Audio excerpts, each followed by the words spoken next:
नमस्कार। आप सभी का बहुत बहुत स्वागत है हमारे चैनल पे।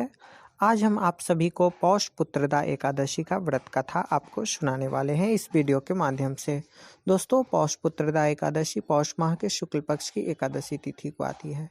यह व्रत काफ़ी सर्वश्रेष्ठ है। जिन जातकों की मतलब पुत्र की प्राप्ति नहीं होती या फिर जिन्हें संतान की भी प्राप्ति नहीं होती, वो इस व्रत को करते हैं तो उन्हें संतान की प्राप्ति होती है। खास करके पुत्र संतति की प्राप्ति होती है। और जो जातक पुरुषार्थ की भी प्राप्ति की इच्छा रखते हैं, अर्थात काम अर्थ धर्म मोक्ष की, उनको भी यह एकादशी का व्रत अवश्य ही करना चाहिए। उनसे उनको विशेष पुण्य की प्राप्ति होती है, साथ ही साथ उनकी मनवांछित कामना भी पूर्ण होती है। धर्मराज युधिष्ठिर से जब श्री कृष्ण सभी एकादशी का महात्म्य बताते हैं, तब वह पौष पुत्रदा एकादशी का भी महात्म्य बताते हैं।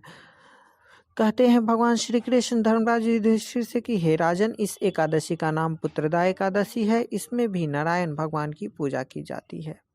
अर्थात पौष पुत्रदा एकादशी को भगवान श्री हरि नारायण की पूजा की जाती है।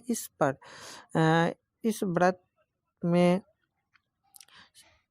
को करने से भगवान पुत्र की प्राप्ति कराते हैं। और पुत्रदा एकादशी का जो व्रत है वो पुत्र प्राप्ति के लिए सर्वश्रेष्ठ है। इसके समान दूसरा कोई संसार में व्रत नहीं। इसके पुण्य से मनुष्य तपस्वी, विद्वान और लक्ष्मीवान होता है।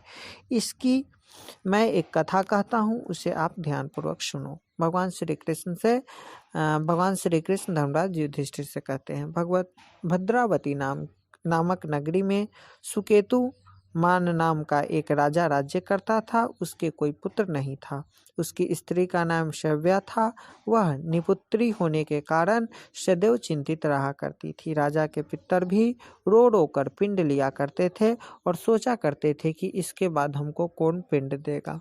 राजा को भाई, बांधव, धन, हाथी, घोड़े, राज्य और मंत्री, इन सब में से किसी से भी संतोष नहीं होता था।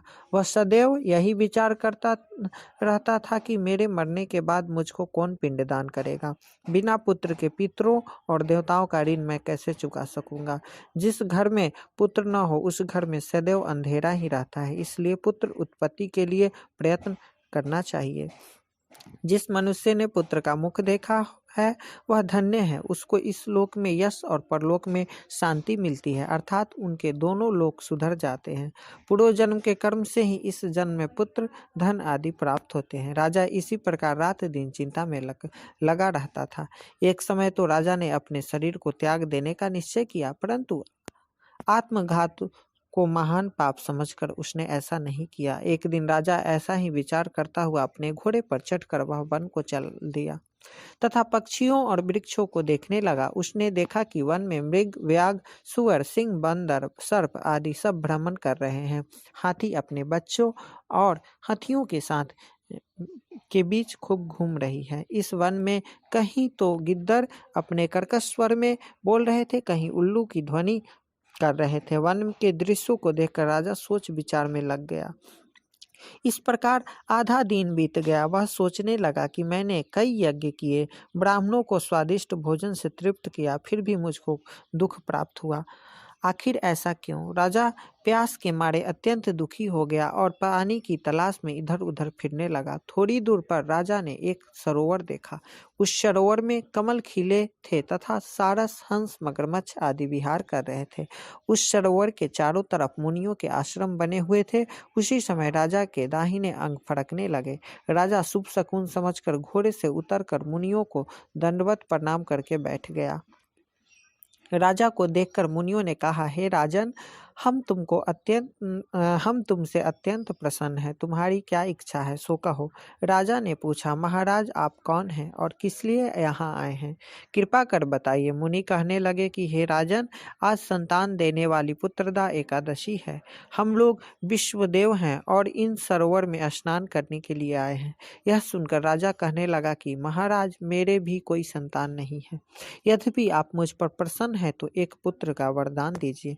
मुनि बोले, हे राजन, आज पुत्रदा एकादशी है, आप अवश्य ही इसका व्रत करें। भगवान की कृपा से अवश्य ही आपके घर में पुत्र होगा। मुनि के वचनों को सुनकर राजा ने उसी दिन एकादशी का व्रत किया और द्वादशी को उसका पारण किया। इसके पश्चात मुनियों को प्रणाम करके महल में वापस आ गया। कुछ समय बीतने के बाद रानी ने गर्भ धारण किया और 9 महीने के पश्चात उसके एक पुत्र हुआ। वह राजकुमार अत्यंत शूरवीर, यशस्वी और प्रजापालक हुआ। श्री कृष्ण कहते हैं, हे राजन, पुत्र की प्राप्ति के लिए पुत्रदा एकादशी व्रत करना चाहिए। जो मनुष्य इस महात्म्य को पढ़ता या सुनता है या दूसरों को सुनाता है, उसे अंत में स्वर्ग की प्राप्ति होती है। इस प्रकार से पुत्रदा एकादशी का व्रत महात्म्य भगवान श्री कृष्ण धर्मराज युधिष्ठिर से कहते हैं। साथियों, यह एकादशी पुत्र प्राप्ति के लिए की जाती है और इससे पुरुषार्थ की भी प्राप्ति होती है। जो इस कथा को पढ़ते या सुनते हैं, उन्हें अंत समय में स्वर्ग की प्राप्ति अवश्य होती है। तो आज 24 जनवरी दिन रविवार को पुत्रदा एकादशी है। इसका पारण जो है वह 25 जनवरी दिन सोमवार को सुबह सुबह होगा।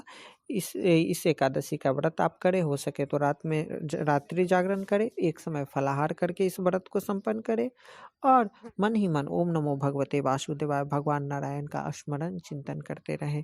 इस प्रकार से इस व्रत को पूर्ण करें। इसी आशा के साथ इजाज़त चाहूँगा, फिर मैं मिलूँगा नए जानकारी के साथ। तब तक के लिए इतना ही। नमस्कार।